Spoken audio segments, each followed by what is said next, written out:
Hello friends, Edupace education Una Himachal में आपका स्वागत है। मेरा नाम है प्रियंका और लास्ट के वीडियो में हमने इंडिया के साइज और उसकी लोकेशन की बात की। आज के इस वीडियो में हम फिजिकल फीचर्स ऑफ इंडिया के बारे में पढ़ेंगे और देखेंगे कि इंडिया जो है वो किस तरह से अलग अलग लैंड फॉर्म्स में डिवाइड किया है। सबसे पहले हम थोड़ा सा रिवीजन कर लेते हैं कि हमने जो है वो लास्ट लेक्चर में क्या पढ़ा था। इंडिया का साइज और लोकेशन जब हमने देखा तो हमने इंडिया के लैटिट्यूड और लॉन्गिट्यूडनल डिवीजन की बात करी। उसमें हमने आईएसटी लाइन के बारे में पढ़ा, साथ में ट्रॉपिक ऑफ कैंसर जिसको हमने ट्रिक के जरिए पढ़ा कि कौन कौन से स्टेट को वो क्रॉस करती हुई जाती है। ट्रॉपिक ऑफ कैंसर को कौन सी रिवर जो है वो 2 इक्वल पार्ट्स में डिवाइड करती है। ये सारी चीजें हमने जो है वो लास्ट वीडियो में देखी थी। आज का जो वीडियो है वो है फिजिकल फीचर्स ऑफ इंडिया को लेके। तो शुरू करते हैं कि इंडिया के जो फिजिकल फीचर्स हैं, सबसे पहली बात तो ये आती है कि फिजिकल फीचर्स होता क्या है। फिजिकल फीचर्स यानी जो उसका भौतिक अ, वातावरण है वो किस तरह का है, वहां पे जो है वो कौन कौन से लैंडफॉर्म्स पाए जाते हैं, इसके बारे में हम आज पढ़ेंगे। इंडिया जो है और बहुत सारी चीजें हैं जिसमें हम आज की ये वीडियो देखेंगे। सबसे पहले तो बात आती है कि मेजर फिजियोग्राफिक डिवीजन क्या क्या है। फिजियोग्राफिक डिवीजन होता है कि लैंडफॉर्म्स, इंडिया के जो लैंडफॉर्म है उसको किस तरह से जो है वो डिवाइड किया गया है। सबसे पहले आता है हिमालयन माउंटेन्स, उसके बाद हम देखेंगे नदर्न प्लेन ऑफ इंडिया, फिर उसके बाद हम देखेंगे peninsular plateau, then Indian desert, coastal plain और दी आइलैंड। लास्ट में हम कंक्लूजन देखेंगे कि इन सारी चीजों का जो है वो इंडिया के डेजर्ट, इंडिया की जो क्लाइमेट है या फिर कुछ भी है उनके ऊपर क्या क्या इसका इफेक्ट पड़ता है। चलिए शुरू करते हैं। इंडिया जो है वो एक वास्ट कंट्री है। यहाँ पे हर तरह की क्लाइमेट हमें देखने को मिलेगी। रेनफॉल हर एक रीजन में अलग अलग होगी। सबसे पहली बात तो ये है कि जब हम इंडिया के फिजिकल मैप को स्टडी करते हैं तो उसमें हम रेनफॉल, लैंडफॉर्म्स, कौन सा रीजन जो है वो माउंटेन है, कौन सा प्लेट्यू रीजन है, कहाँ पे प्लेन रीजन है, ये सारी चीजें हम इंडिया के फिजिकल मैप में देखते हैं। तो इसमें माउंटेन्स हमें कुछ इस तरह से दिखते हैं, प्लेन रीजन हमें कुछ इस तरह का दिखता है। उसके बाद जो है वो प्लेट्यू रीजन है, डेजर्ट रीजन है, कोस्टल रीजन है और आइलैंड भी है।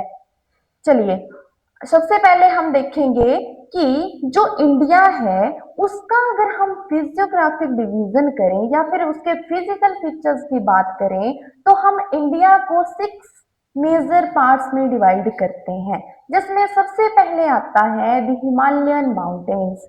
हिमालयाज जो है वो नॉर्थ रीजन इंडिया का हिमालयन माउंटेन्स के नाम से जाना जाता है। सेकंड आता है नदरन प्लेन, जहां से गंगा रिवर जो है वो फ्लो करती है, उसको हम नदरन प्लेन के नाम से जानते हैं। उसके बाद आता है पेनिसुलर रीजन। पेनिसुलर रीजन प्रायद्वीपीय भारत, प्रायद्वीप किसको बोलते हैं, जो रीजन 3 तरफ से पानी से घिरा हो उसको हम पेनिसुलर बोल देते हैं।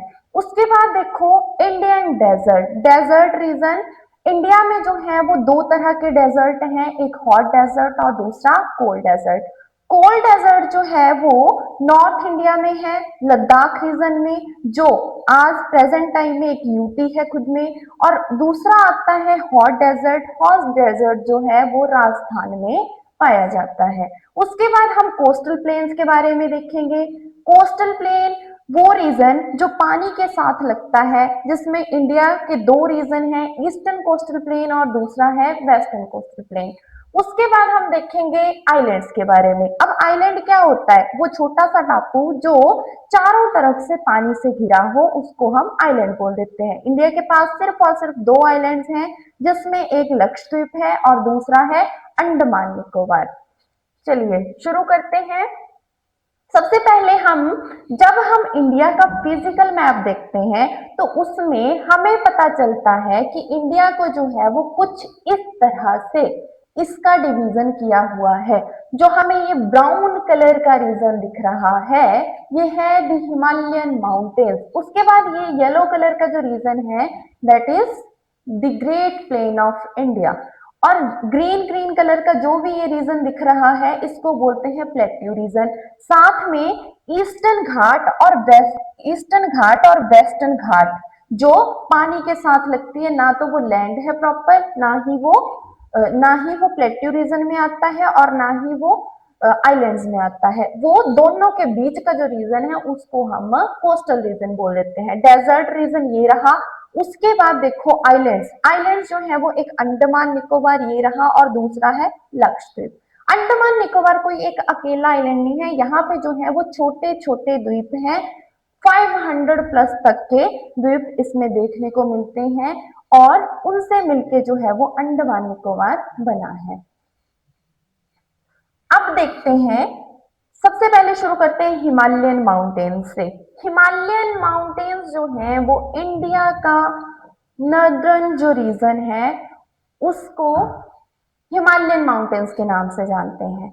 हिमालयास को जो है वो फोल्ड माउंटेन भी बोलते हैं क्योंकि इनमें जो है वो बहुत सारे बलित पाए जाते हैं, यानी फोल्ड्स पाए जाते हैं। ये वाला रीजन कुछ ऐसे ऐसे दिखता है हमें, जिस वजह से जो है वो हम इनको जो है वो फोल्ड माउंटेन्स भी बोल देते हैं। छोटे छोटे फोल्ड्स पाए जाते हैं।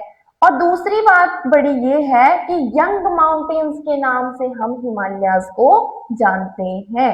यंग माउंटेन्स के बाद अगर मैं बात करूं कि हिमालयस के साथ साथ और कौन से ऐसे माउंटेन्स हैं जिनको जो है वो फोल्ड माउंटेन्स के नाम से जानते हैं, तो वर्ल्ड वाइज में बात करूं तो उसमें जो आल्प्स माउंटेन्स हैं उनको भी फोल्ड माउंटेन्स के नाम से जाना जाता है। वो भी यंग माउंटेन्स में आते हैं, बलित पर्वत हैं। उसके बाद देखो ये जो है वो बाउंड्री बनाता है हिमालयस खुद में ही दूसरी कंट्रीज के साथ। हिमालयस इंडिया का नॉर्थ पार्ट में है, नॉर्थ से उस तरफ को यही बाउंड्री का काम कर देता है। जैसे चाइना और इंडिया के बीच में मैकमोहन लाइन है, वैसे ये भी जो है इंटरनेशनल बाउंड्री बनाता है। उसके बाद देखो माउंटेन रेंजेस हैं, छोटी छोटी माउंटेन रेंजेस इसमें देखने को मिलती हैं।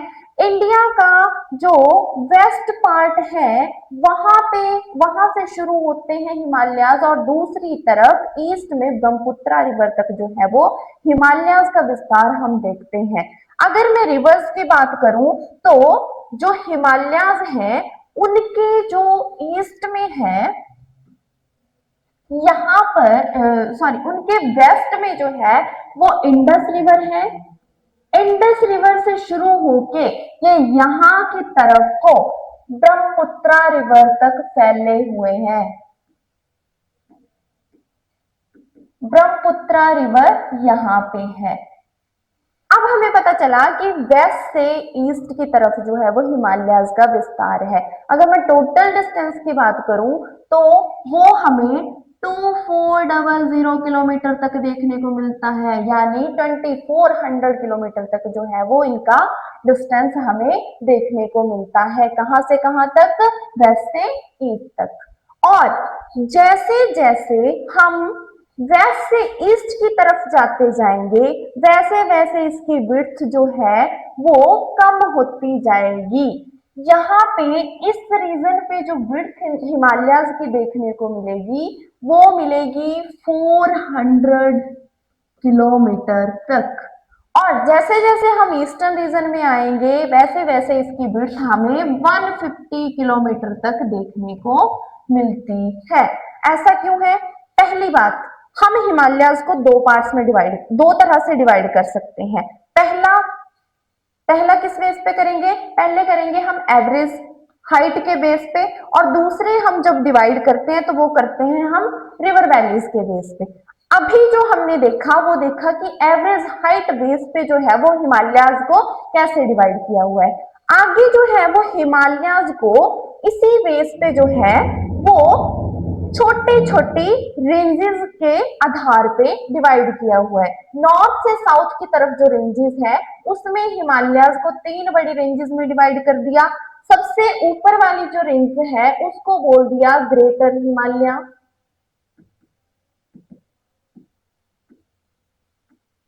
सेकंड पे जो रेंज है उसको बोल दिया लेसर हिमालय।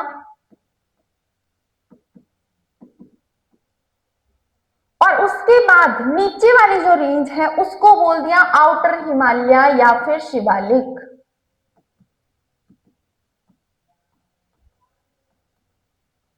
शिवालिक।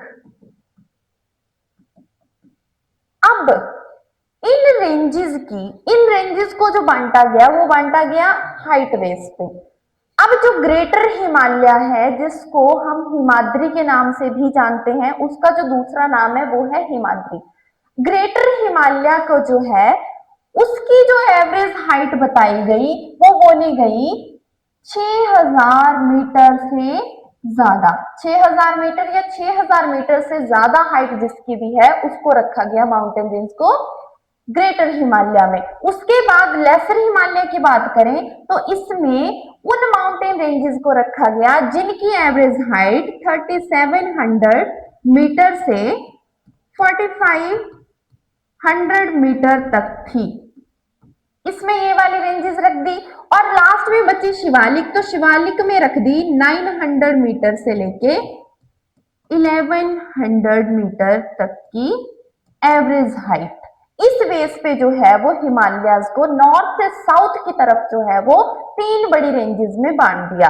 अब जब हम नॉर्थ से साउथ की तरफ इनको बांटते हैं तो उसमें और भी बहुत सारी छोटी बड़ी रेंजेस हमें देखने को मिलती हैं जिनको हम एक ट्रिक से याद रख सकते हैं। जैसे उनमें रेंजेस आएंगी कराकोरम, जास्कर, लद्दाख, पीर पंजाल, धौलाधार और साथ में शिवालिक।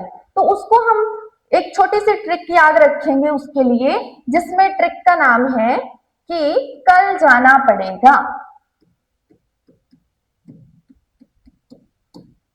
इसको हम यहां से याद रख सकते हैं, कल जाना पड़ेगा।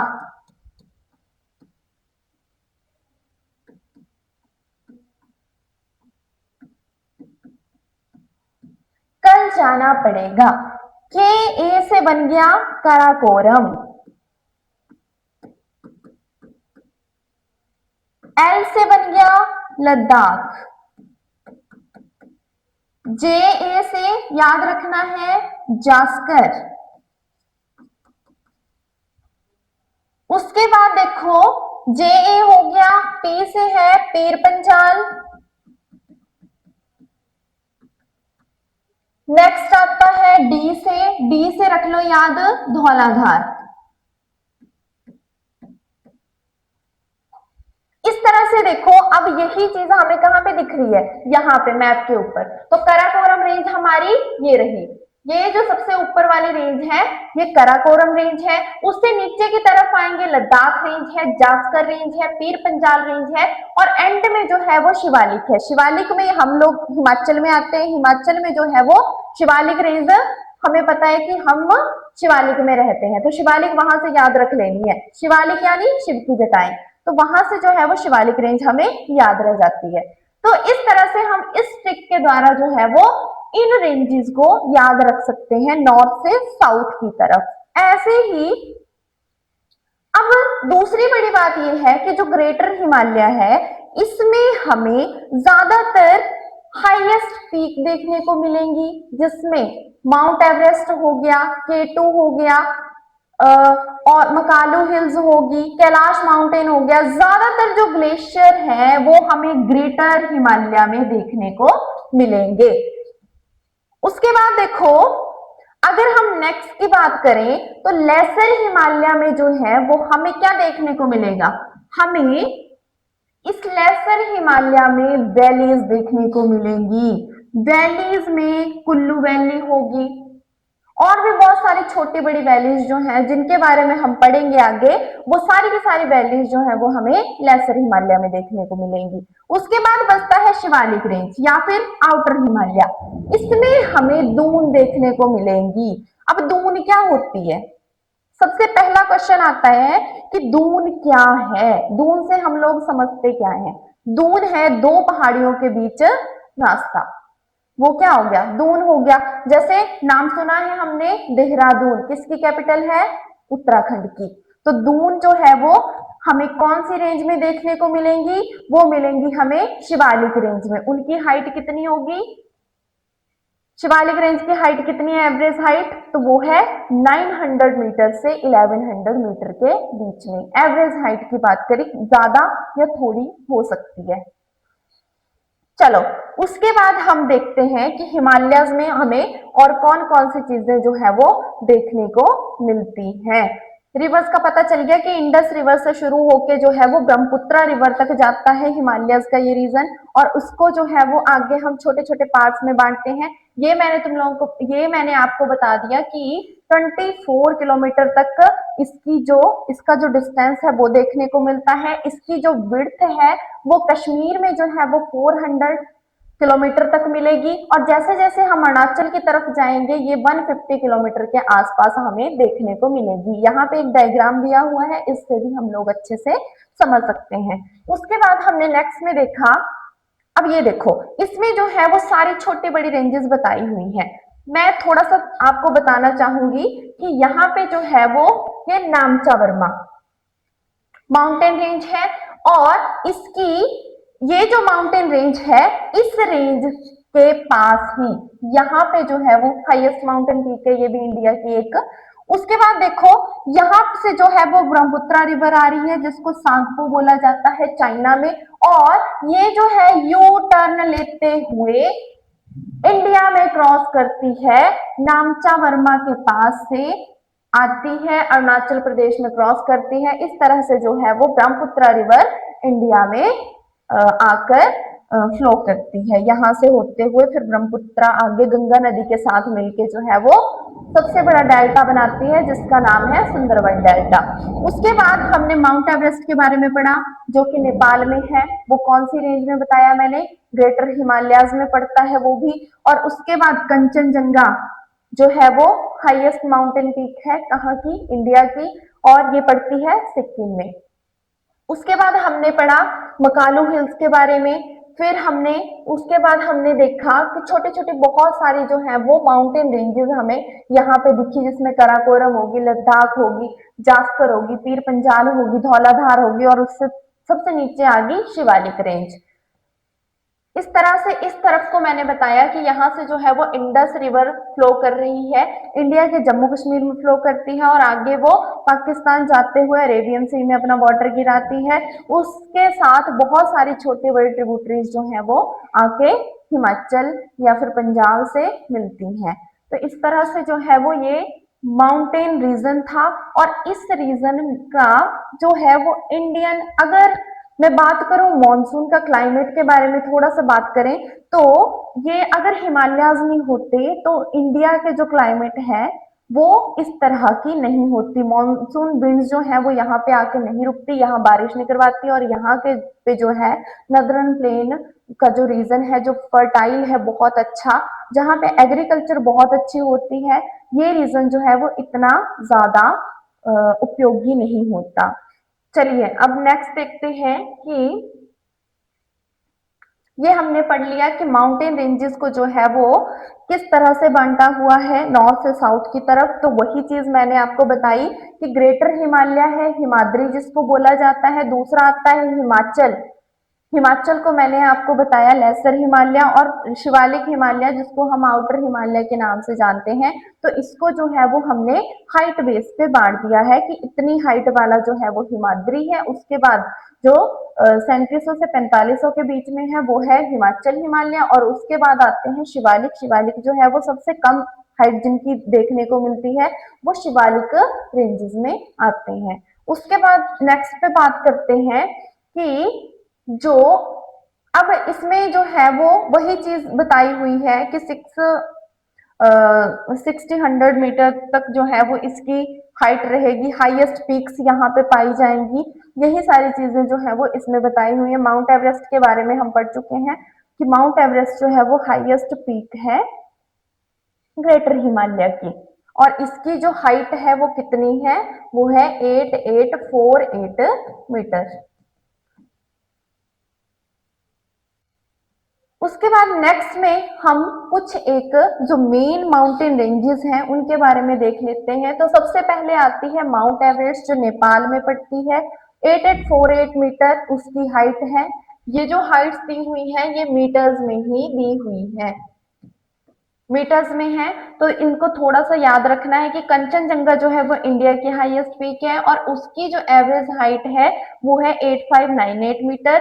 उसके बाद आती है मकालू हिल्स, मकालू हिल्स भी नेपाल में पड़ती हैं और इनकी जो हाइट है वो है 8481 मीटर। उसके बाद आती है धौलागिरी जो नेपाल में ही है, उसकी हाइट है 8172 मीटर। उसके बाद नंदा पर्वत जो है वो है इंडिया में, 8126 मीटर इसकी हाइट है।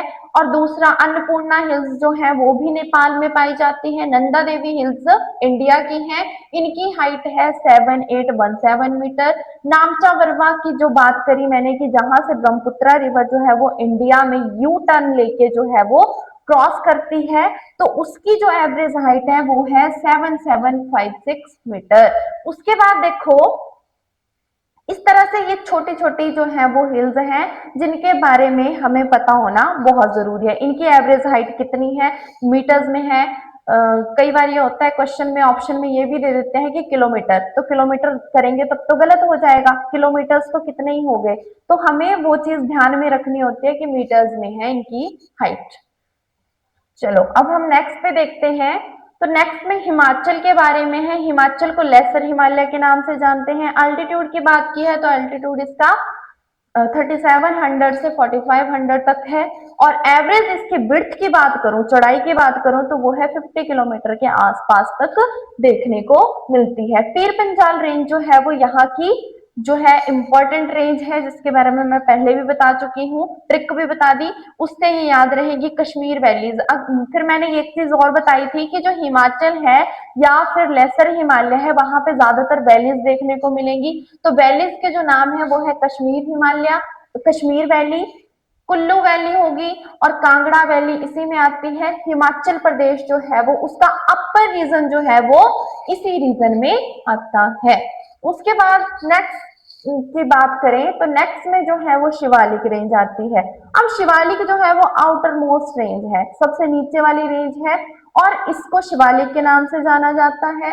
दूसरा, इसकी जो विड्थ है वो 10 टू 15 किलोमीटर तक हमें देखने को मिलेगी। इसका अल्टीट्यूड जो है वो 900 मीटर से लेके 1100 मीटर तक हमें देखने को मिलेगा। उसके बाद अगर मैं बात करूं तो यहाँ पे जो है वो रिवर्स रिवर्स ज्यादातर देखने को मिलेंगी। हिमालयन रेंजेस में जो है, इस रेंज में जो है वो रिवर्स जो है वो फ्लो करती हैं और नीचे मैदानों की तरफ बहती हैं। उसके बाद देखो यहाँ पे कहीं कहीं जो है वो दून्स देखने को मिलेंगी, जिसका एग्जाम्पल क्या है, शिवालिक और लेसर हिमालय के जो बीच का रीजन है, दो पहाड़ों के बीच का जो रीजन है उसको दून बोला जाता है, जिसमें देहरादून आ गया हमारा, पाटली दून होगी या फिर कोटली दून होगी, ये सारी की सारी उत्तराखंड में पाई जाती हैं।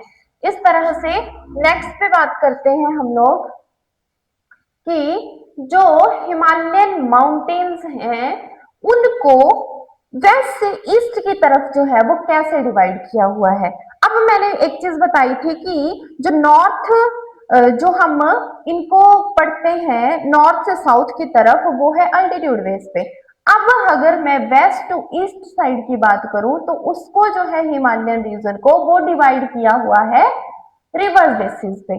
तो मैंने एक चीज और बताई कि इसमें जो है वो रिवर्स कहां से शुरू हो रही है, यहाँ पे जो है वो इंडस रिवर है सबसे पहले। इंडस यानी इंडस वैली सिविलाइजेशन भी हुई है यहाँ पे, तो इंडस रिवर यहाँ पे है, सिंधु रिवर जिसको बोलते हैं। इंडस से लेके ब्रह्मपुत्रा, दो रिवर्स तो हमें पता है,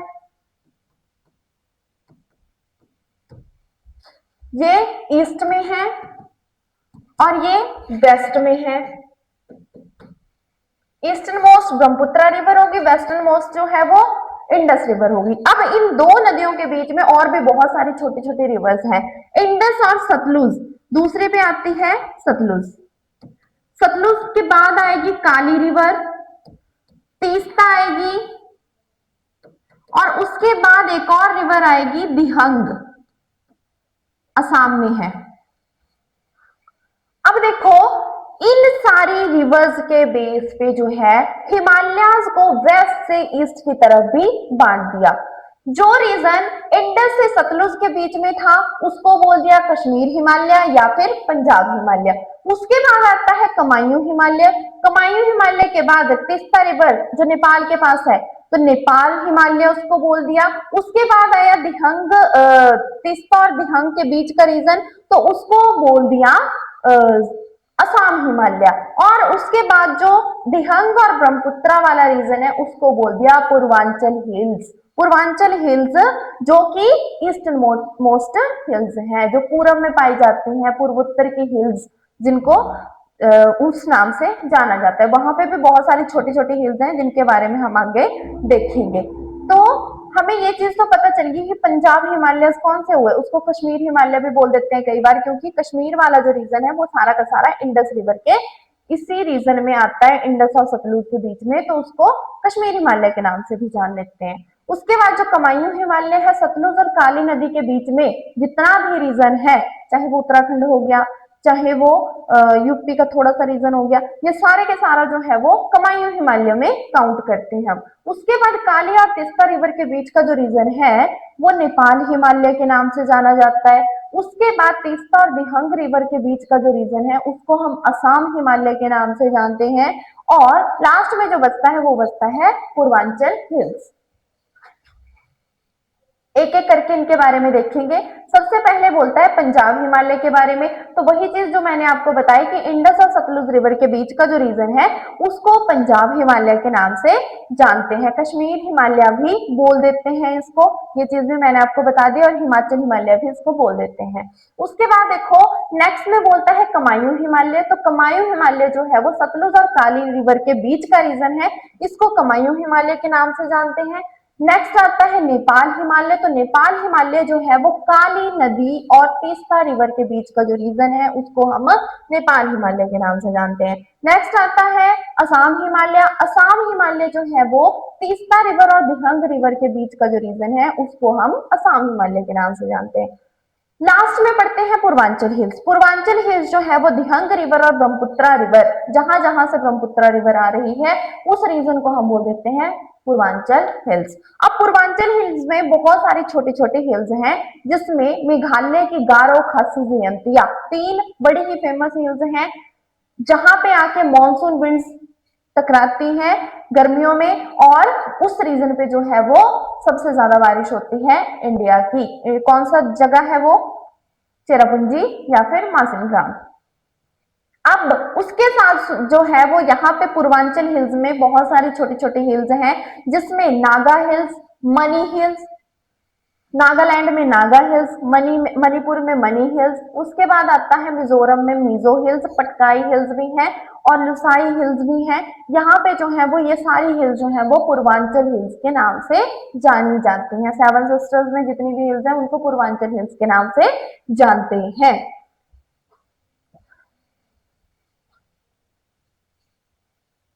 अब हमने क्या क्या पढ़ा? सबसे पहले हमने हिमालयस के बारे में पढ़ा। हिमालयस का नॉर्थ से साउथ की तरफ डिवीजन पढ़ा।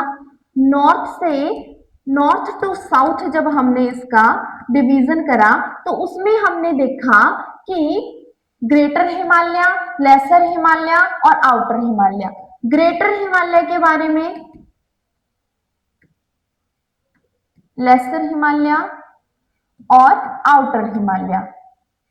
ग्रेटर हिमालय में हमने देखा कि इसकी जो अल्टीट्यूड है या फिर इसकी जो हाइट है वो है 1600 मीटर के आसपास, इससे अब भी हो सकती है। लेसर हिमालय में हमने देखा कि इसकी जो हाइट है वो मिलेगी 3700 मीटर से 4500 मीटर के आसपास। आउटर हिमालय जिसको शिवालिक रेंज के नाम से जानते हैं, उसमें हमने देखा कि इसकी जो एवरेज हाइट है वो 900 मीटर से 1100 मीटर के आसपास देखने को मिलेगी। इसमें हमने देखा कि जितनी भी हाईएस्ट पीक हैं वो पूरी की पूरी इसमें देखने को मिलेंगी, ग्लेशियर्स इसमें देखने को मिलेंगे।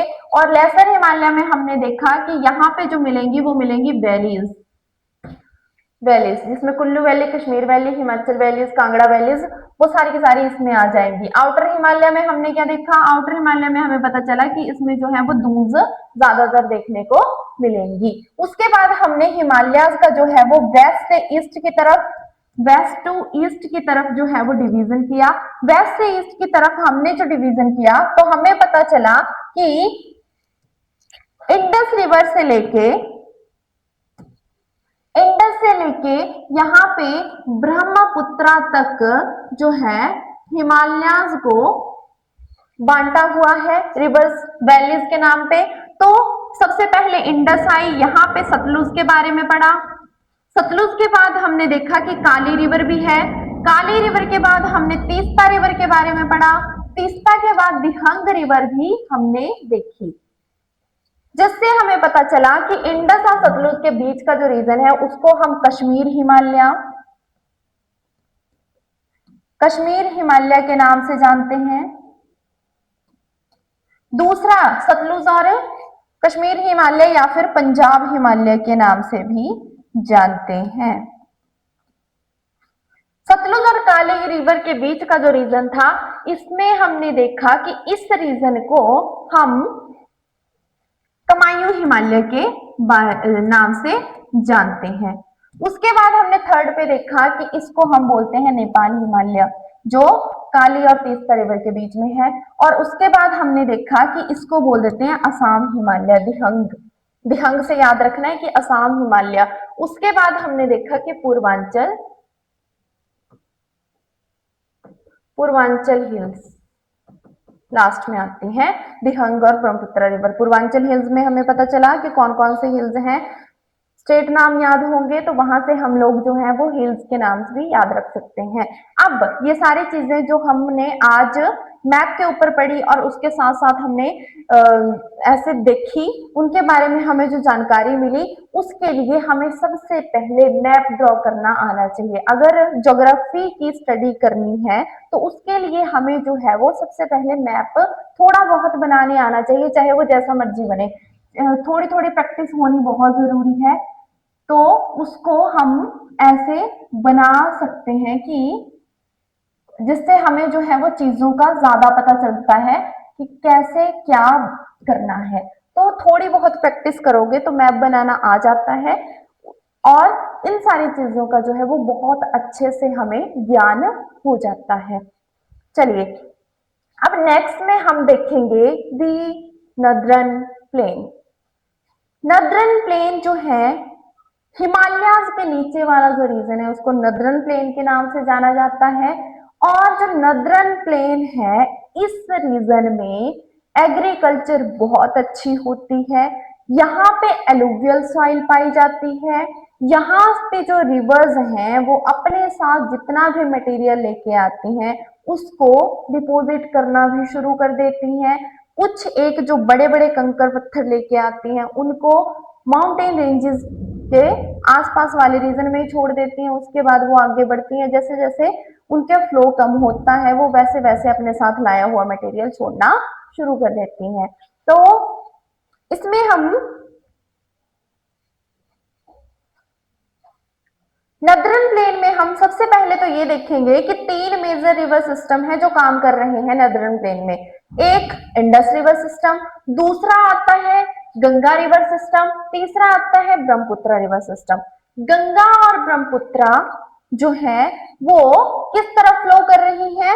ईस्ट फ्लोइंग रिवर्स हैं। और जो दूसरी हमारी इंडस रिवर है वो जम्मू कश्मीर होते हुए जो है वो पाकिस्तान चली जाती है। तो उसके बारे में हम ज्यादा नहीं देखेंगे, पर इंडस रिवर जो है वो उसके साथ बहुत सारे ट्रिब्यूटरीज जो है वो काम करती हैं, जिस वजह से यहाँ पे भी पंजाब वाले रीजन में भी जो है वो एग्रीकल्चर बहुत अच्छी होती है। तो उसके बारे में भी हम देखेंगे। उसके बाद देखो, हम देखेंगे कि इस रीजन पे जो है वो एलुवियल सॉइल पाई जाती है। और इसके अगर मैं टोटल एरिया की बात करूं तो 7 लाख स्क्वायर किलोमीटर एरिया जो है वो नॉर्दर्न प्लेन का है। अगर मैं इसकी डिस्टेंस की बात करूं ईस्ट से वेस्ट की तरफ या फिर वेस्ट से ईस्ट की तरफ, तो इसका डिस्टेंस भी उतना ही है जितना हिमालयाज का था। तो 2400 किलोमीटर तक जो है वो लॉन्ग है ये। और अगर मैं इसकी विड्थ की बात करूं तो वो मिलेगी हमें देखने को 240 से 320 किलोमीटर के आसपास। यहाँ पे जो है वो क्लाइमेट बहुत अच्छा पाया जाता है, एग्रीकल्चर बहुत अच्छी होती है। यहाँ पे वाटर फैसिलिटी बहुत अच्छी है। तो उस हिसाब से जब हमें क्लाइमेट कंडीशन अच्छी मिलेंगी, वाटर फैसिलिटी मिलेगी, रिसोर्सेज सारे के सारे मिलेंगे, तो वहां पे एग्रीकल्चर तो बहुत अच्छी होगी ही होगी। तो इसी को हम आगे देखते हैं कि आगे इसमें क्या क्या जो है वो जरूरी चीजें हैं। अब ये जो रिवर्स हैं वो हिमालय से निकलती हैं, पेरिनियल रिवर्स हैं, क्योंकि इनमें पूरा साल भर पानी रहता है। क्यों? क्योंकि ये ग्लेशियर से निकल रही हैं तीनों की तीनों नदियां।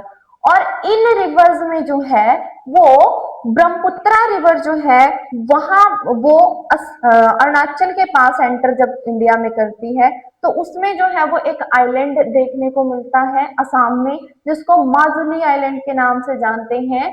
और रिवर आइलैंड है ये, इंडिया का जो रिवर आइलैंड है वो है माजुली आइलैंड। ये बहुत ही ज्यादा जरूरी इंपॉर्टेंट क्वेश्चन है। और इसके साथ देखो ये वर्ल्ड फेमस है, बहुत ज्यादा जरूरी है, इसलिए इसको ध्यान में रखना कि माजुली आइलैंड जो है वो असम में है, ब्रह्मपुत्रा रिवर के ऊपर है, वर्ल्ड फेमस है। नेक्स्ट पे देखते हैं थोड़ा सा इसको ब्रीफ में। नदरन प्लेन को जो है वो तीन बड़े सेक्शन में बांटा हुआ है। फर्स्ट पे आता है पंजाब प्लेन्स, पंजाब प्लेन्स, उसके बाद आते हैं गंगा प्लेन्स, और उसके बाद आते हैं ब्रह्मपुत्रा प्लेन। जहां जहां से नदियां फ्लो कर रही हैं वहां वहां पे जो है वो इनको बांट दिया हुआ है। पंजाब प्लेन इस रीजन पे जो है वो इंडस रिवर और इंडस रिवर की जो ट्रिब्यूटरीज हैं वो काम करती हैं, इसलिए इसको पंजाब प्लेन्स के नाम से जानते हैं। गंगा नदी जहां जहां से फ्लो करती है, गंगा की ट्रिब्यूटरीज जहां जहां से फ्लो कर रही हैं, उस रीजन को गंगा प्लेन के नाम से जानते हैं। लास्ट में ब्रह्मपुत्रा रिवर, और ब्रह्मपुत्रा के साथ साथ जो है वो जितनी भी नदियां इसमें आके मिलती हैं उनको हम ब्रह्मपुत्रा प्लेन के नाम से जानते हैं। उसके बाद देखो सबसे पहले बात आती है पंजाब प्लेन की। जो वेस्टर्न मोस्ट प्लेन है सबसे पहला वो है पंजाब प्लेन, नदरन प्लेन के नाम से जानते हैं। ये तो हमें पता है कि नॉर्थ रीजन है, तो नॉर्थ रीजन में जो है वो सारे के सारे जितने भी प्लेन्स हैं नदरन प्लेन के नाम से ही हम हिमालयस के नीचे वाले पार्ट्स को जानते हैं। उसके बाद देखो यहाँ से इंडस और उसकी ट्रिब्यूटरीज बह रही हैं, फ्लो कर रही हैं, और ये फिर आगे जो है वो इसका जो लार्जर पार्ट देखने को मिलता है वो पाकिस्तान में देखने को मिलता है। उसके बाद क्या है कि इसमें जो है इसकी जो जो ट्रिब्यूटरीज हैं वो ज्यादातर हिमाचल से हैं। हिमाचल से कौन कौन सी नदियां हैं, जिसमें सबसे पहले आती है चिनाब, चिनाब रिवर, चिनाब रिवर है। उसके बाद आती है रावी रिवर, ब्यास रिवर, और उसके साथ ही सतलुज रिवर। ये सारी की सारी रिवर जो है वो हिमालय से निकलती हैं, और ये किसकी ट्रिब्यूटरीज हैं? गंगा रिवर की ट्रिब्यूटरीज हैं। और झेलम रिवर जो है वो जम्मू कश्मीर से जो है वो इंडस रिवर को अपना पानी देती है, उसमें जाके मिलती है। और फिर आगे चल के जो है वो ये पाकिस्तान जाते हैं, वहां पे बहुत बड़ा जो है वो एक प्लेन रीजन बनाती है। उसके बाद देखो इसपे जो सबसे बड़ी बात है वो है दोआब। दोआब क्या होता है? दो नदियों के बीच का लैंड दोआब कहलाता है। यहाँ पे लिखा भी हुआ है कि Doab means land of two rivers. दो रिवर्स के बीच का जो रीजन होता है जहां पे खेती हो रही है उसको हम दोआब बोल देते हैं। दोआब यानी एक रिवर यहां से जा रही है, एक इधर से जा रही है, जो बीच वाला जो रीजन है वो दोआब कहला गया। चलिए नेक्स्ट देखते हैं गंगा प्लेन। गंगा रिवर जो है वो उसके साथ बहुत सारी छोटी छोटी रिवर्स जो है वो आके मिलती हैं, जैसे घग्गर और तीस्ता रिवर मेन रिवर्स है जो किसको? गंगा रिवर को अपना पानी देती हैं, और गंगा रिवर जो है वो आगे फ्लो करती हुई आगे जाती है। अब गंगा जो है वो हरियाणा, दिल्ली, उत्तर प्रदेश, बिहार और उसके साथ साथ झारखंड और वेस्ट बंगाल होते हुए आगे बढ़ती है, और अपना पानी लास्ट में जाके बे ऑफ बंगाल में गिराती है। उसके साथ ही दूसरी तरफ से रिवर आती है ब्रह्मपुत्रा रिवर, और गंगा और ब्रह्मपुत्रा रिवर आके जब वो आगे चल के मिलती हैं तो वो एक डेल्टा बनाती हैं, जिसको सुंदरबन डेल्टा के नाम से जानते हैं। नेक्स्ट आता है ब्रह्मपुत्रा प्लेन। ब्रह्मपुत्रा रिवर जहां जहां से इंडिया में फ्लो करते हुए आगे बढ़ती है उसको ब्रह्मपुत्रा प्लेन के नाम से जानते हैं।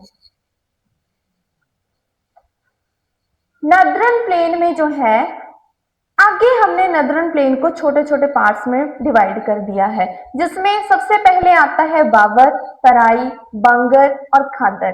बाबर प्लेन वो वाला रीजन है जहां से नदी माउंटेन रीजन से सीधा नीचे, माउंटेन को क्रॉस करते हुए जब नदी प्लेन रीजन में आती है तो उसमें वो अपने साथ लाया हुआ जितना भी बड़ा बड़ा मटेरियल होता है, रॉक्स होगी, पत्थर हो गए, वो जितनी भी चीजें अपने साथ लेके आएगी बड़ी बड़ी, उन सबको जो है वो इसी रीजन में छोड़ना शुरू कर देगी और उस रीजन को बोल देते हैं भावर रीजन। भावर रीजन के नाम से इसको हम जानते हैं। उसके बाद जब नदी, अब ऐसा क्यों होता है, क्योंकि रिवर जो है वो अपनी यंग स्टेज में है। जब रिवर अपनी यंग स्टेज में होगी तो उसके पास एनर्जी भी होगी।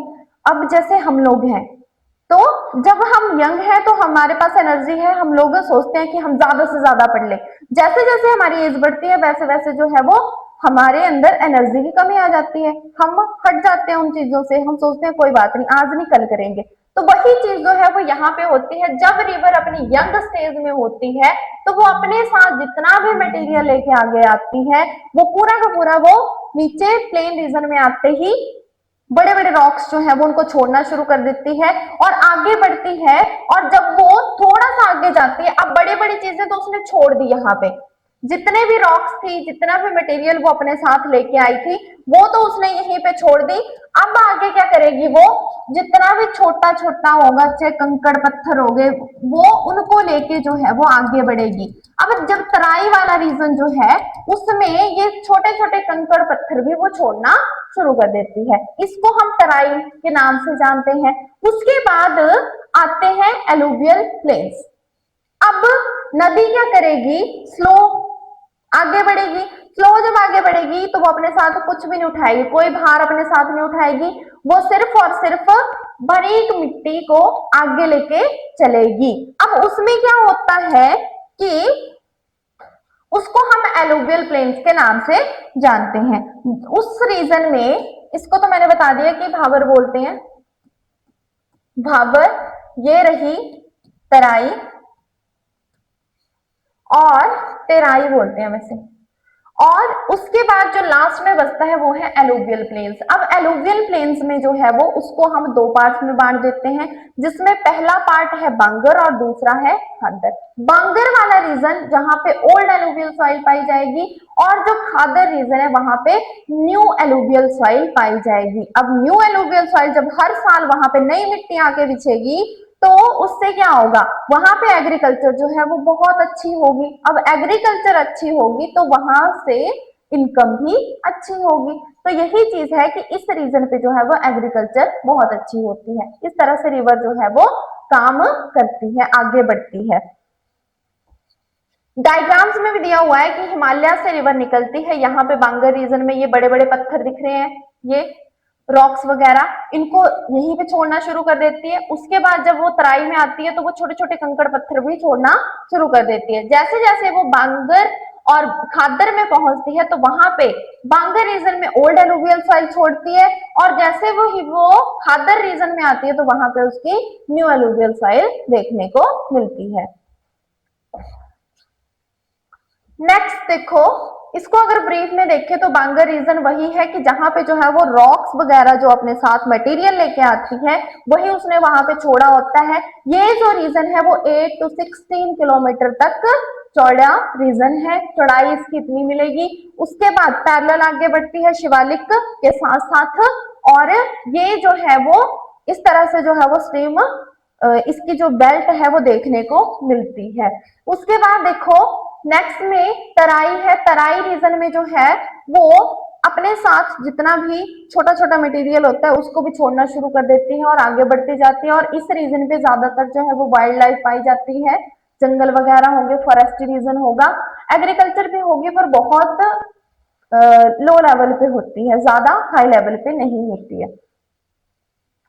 नेक्स्ट जो है, नेक्स्ट में आता है बांगर रीजन। बांगर रीजन में जो है वो ओल्ड एलुवियल सॉइल पाई जाती है। यहाँ पे जो है इस रीजन को बांगर रीजन के नाम से भी जानते हैं और फ्लड प्लेन्स के नाम से भी इसको जानते हैं। और जो लास्ट में जितने भी कंकड़ होंगे छोटे छोटे ना, वो भी रिवर जो है वो अपने साथ आगे नहीं लेके जाएगी, उसको यहीं छोड़ेगी। वो न्यू एलुवियल सॉइल वो खादर रीजन में देखने को मिलेगी।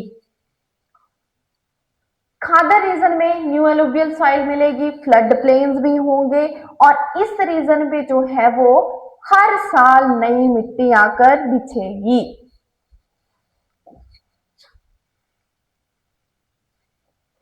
चलो बच्चों, आज के लिए इतना ही। मिलते हैं ऐसे ही नेक्स्ट वीडियो में, जिसमें हम पेनिसुलर प्लेट्यू, कोस्टल रीजन और साथ में हम आइलैंड्स के बारे में पढ़ेंगे। तब तक के लिए जो भी टॉपिक्स आज हमने पढ़े हैं वो सारे रिवाइज करें, और अगर किसी को कोई भी डाउट है या किसी को कोई ट्रिक समझ नहीं आई है तो वो हमें कमेंट करके पूछ सकता है। और यही कहूंगी कि मेहनत इतनी खामोशी से करो कि सफलता शोर मचा दे। Thank you. जय हिंद, जय भारत।